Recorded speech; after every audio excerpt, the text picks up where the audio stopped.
আমার নেতা বাংলাদেশে 18 কোটি মানুষের নেতা জনাব তারেক রহমান সাহেব আজকের প্রধান অতিথি সবসময় একটা কথা বলে, আগামী নির্বাচন হবে কঠিন নির্বাচন, আসেন সংঘবদ্ধ হই, সুষ্ঠুভাবে দেশকে গুছিয়ে সামনে নিয়ে যেতে হবে। আমিও আপনার সাথে 100% একমত পোষণ করছি। নেতা যা বলবে তাকে মানতে হবে, তা যদি মানে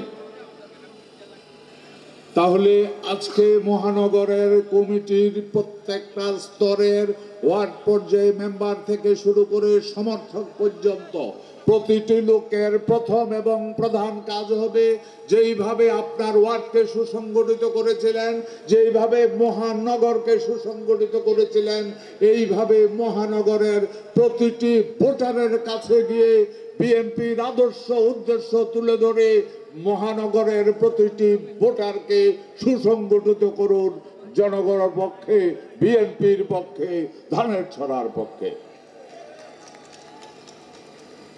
প্রিয় ভাইয়েরা, আমার বক্তব্য শেষ।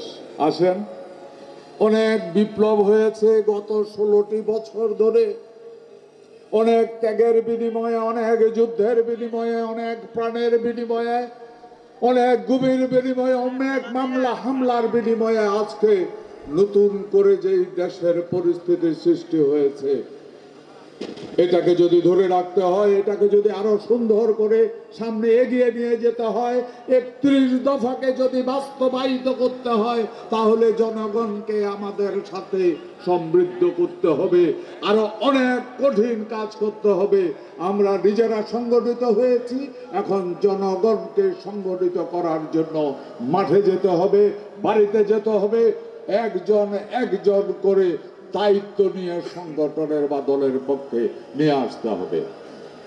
ভাইরা আমার, আমাদের এই ত্যাগের বিনিময়ে যেই নতুন করে বাংলাদেশ দুঃশাসন মুক্ত হয়েছে, মানুষ আগামী দিনে আর কোনো দুঃশাসন দেখতে চায় না, আর কোনো জুলুম দেখতে চায় না, আর কোনো নির্যাতন দেখতে চায় না, আর কোনো অপকর্মকে মানুষ তার চোখের সামনে দেখতে চায় না।